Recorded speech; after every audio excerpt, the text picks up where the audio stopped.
Invest Kerala ആഗോള നിക്ഷേപ ഉച്ചകോടിക്ക് ഇന്ന് കൊച്ചിയിൽ തുടക്കമാകും. മുഖ്യമന്ത്രി പിണറായി വിജയനാണ് ഉച്ചകോടി ഉദ്ഘാടനം ചെയ്യുക. കേന്ദ്ര സംസ്ഥാന മന്ത്രിമാരും വിദേശ രാജ്യങ്ങളുടെ പ്രതിനിധികളും ഉച്ചകോടിയുടെ ഭാഗമാകുന്നുണ്ട്. കൊച്ചിയിലെ ഗ്രാൻഡ് ഹയാത്ത് കൺവെൻഷൻ സെന്ററിലാണ് ഈ പരിപാടി അരങ്ങേറുന്നത്. കേരളത്തിന്റെ വ്യവസായ കുതിപ്പിന് ഇൻവെസ്റ്റ് കേരള ആഗോള നിക്ഷേപ ഉച്ചകോടി കരുത്താകുമെന്നാണ് പ്രതീക്ഷ. കൊച്ചി ലുലു ബോൾഗാട്ടി ഇന്റർനാഷണൽ കൺവെൻഷൻ സെന്ററിൽ നടക്കുന്ന ഉച്ചകോടിയിൽ 3000 പ്രതിനിധികൾ പങ്കെടുക്കും. നിക്ഷേപകരെ കേരളത്തിലേക്ക് എത്തിക്കുന്നതിനൊപ്പം യുവജനങ്ങൾക്ക് സ്വന്തം നാട്ടിൽ അവസരങ്ങൾ ലഭ്യമാക്കുക എന്നതുൾപ്പെടെ നിരവധി ലക്ഷ്യങ്ങളാണ് സർക്കാരിന് മുന്നിൽ. പ്രതീക്ഷിച്ചതിനപ്പുറത്തേക്കുള്ള ഡെലിഗേഷനാണ് ഇപ്പോൾ വന്നിട്ടുള്ളത്. നമ്മൾ ഉദ്ദേശിച്ച രൂപത്തിൽ തന്നെ എല്ലാ മേഖലയിലും നിന്നുള്ള പ്രധാനപ്പെട്ട വ്യക്തിത്വങ്ങളും വരുന്നുണ്ട്. നല്ല റിസൾട്ട് ഉണ്ടാക്കാൻ കഴിയുമെന്നാണ് പ്രതീക്ഷിക്കുന്നത്. രാവിലെ 10 മണിക്ക് മുഖ്യമന്ത്രി പിണറായി വിജയൻ ഉദ്ഘാടനം ചെയ്യും. കേന്ദ്ര സംസ്ഥാന മന്ത്രിമാരും ആഗോള പ്രമുഖരും ചടങ്ങിന്റെ ഭാഗമാകും. മുഖ്യമന്ത്രിയും മന്ത്രിമാരും ചീഫ് സെക്രട്ടറി, ധനകാര്യ സെക്രട്ടറി തുടങ്ങി പ്രധാന വകുപ്പുകളുടെ സെക്രട്ടറിമാരും 2 ദിവസം കൊച്ചിയിൽ ക്യാമ്പ് ചെയ്യും. വ്യവസായ വളർച്ചയെ ചൊല്ലി സർക്കാർ പ്രതിപക്ഷ പോര് നടക്കുന്ന പശ്ചാത്തലത്തിൽ കേരള സമ്മിറ്റിന് വലിയ രാഷ്ട്രീയ പ്രാധാന്യവുമുണ്ട്.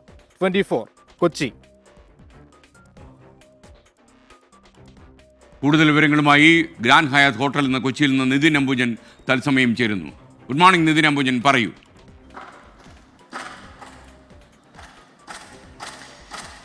Good morning. വ്യവസായ രംഗത്ത് കേരളത്തിന്റെ വലിയ കുതിപ്പുചാട്ടത്തിന് വേദിയാകുമെന്ന ഒരു പ്രതീക്ഷയിൽ തന്നെയാണ് സർക്കാർ ഈ സംഗമത്തെ കാണുന്നത്. നമുക്കറിയാം, ആഗോള നിക്ഷേപക സംഗമം ഇന്ന് രാവിലെ 10 മണിക്ക് മുഖ്യമന്ത്രി പിണറായി വിജയൻ ഉദ്ഘാടനം ചെയ്യും. കേന്ദ്രമന്ത്രിമാരും അതോടൊപ്പം തന്നെ മറ്റ് സംസ്ഥാന മന്ത്രിമാരടക്കം ഈ ഒരു ചടങ്ങിൽ പങ്കെടുക്കുന്നുണ്ട്. കൂടാതെ കേരളത്തിന് പുറത്തുള്ള പ്രധാനപ്പെട്ട നിക്ഷേപകരുടെ അടക്കം പങ്കാളിത്തമാണ് പ്രതീക്ഷിക്കുന്നത്. കേരളത്തിന് പുറത്തും രാജ്യത്തിന് പുറത്തുമായി ഏതാണ്ട് 8 മാസം നീണ്ട പ്രചരണ പരിപാടികൾക്ക് ശേഷമാണ് കേരളം ഇത്തരമൊരു സംഗമം നടത്തുന്നത് ശ്രദ്ധേയമാണ്. UAE നിന്നുള്ള ധനമന്ത്രിയും അതോടൊപ്പം തന്നെ ബഹ്റിലുള്ള വ്യവസായ മന്ത്രിയും ഈ ഒരു ചടങ്ങിൽ പങ്കെടുക്കുന്നുണ്ട്. അതുകൊണ്ട് തന്നെ വലിയ തരത്തിലുള്ള നിക്ഷേപങ്ങളും വൻകിട പദ്ധതികളുടെ പ്രഖ്യാപനം ഉണ്ടാകുമെന്ന പ്രതീക്ഷയിൽ തന്നെയാണ് കേരളമുള്ളത്. എത്ര രൂപയുടെ നിക്ഷേപം അതോടൊപ്പം തന്നെ ഏതൊക്കെ പദ്ധതികളുടെ ഒരു പ്രഖ്യാപനം ഉണ്ടാകുമെന്ന കാര്യത്തിലൊക്കെ തന്നെ നാളെ മാത്രമേ തീരുമാനമാവുകയുള്ളൂ. 6 വേദികളിലായി 28 സെക്ഷനുകൾ ഉണ്ട്. ഇതിൽ ഏതാണ്ട് 3000-ഓളം പേർ പങ്കെടുക്കുന്നുണ്ട്. നമുക്കറിയാം, കേരളത്തിന്റെ വ്യവസായ രംഗത്ത് വലിയ മാറ്റത്തിന് വേദിയാകുമെന്ന് സർക്കാർ പ്രതീക്ഷിക്കുമ്പോൾ വൻകിട പദ്ധതികളുടെ എല്ലാം തന്നെ ഒരു പ്രഖ്യാപനവും അതോടൊപ്പം തന്നെ നിക്ഷേപവും കേരളത്തിൽ ഉണ്ടാകും എന്നതിനെ ഒരു പ്രതീക്ഷയിൽ തന്നെയാണ് മന്ത്രി പി രാജീവ് ഉള്ളത്. കഴിഞ്ഞ ദിവസം ഇതുമായി ബന്ധപ്പെട്ട ചോദ്യങ്ങൾക്കെല്ലാം അദ്ദേഹം വ്യക്തമാക്കിയത് നാളെയോടുകൂടി തന്നെ എത്ര രൂപയുടെ നിക്ഷേപം ഉണ്ടാകും എന്ന കാര്യത്തിൽ ഒരു പ്രഖ്യാപനം ഉണ്ടാകുമെന്നുള്ളതാണ്. ഏറ്റവും പ്രധാനപ്പെട്ട കാര്യം, ഒരു ധാരണാപത്രം എന്ന നിലയിലായിരിക്കില്ല, പകരം ഒരു താല്പര്യപത്രം എന്ന നിലയിലായിരിക്കും സർക്കാർ ഈ പദ്ധതികളെല്ലാം തന്നെ സ്വീകരിക്കുക എന്നാണ് മന്ത്രി വ്യക്തമാക്കിയിരിക്കുന്നത്. എന്തായാലും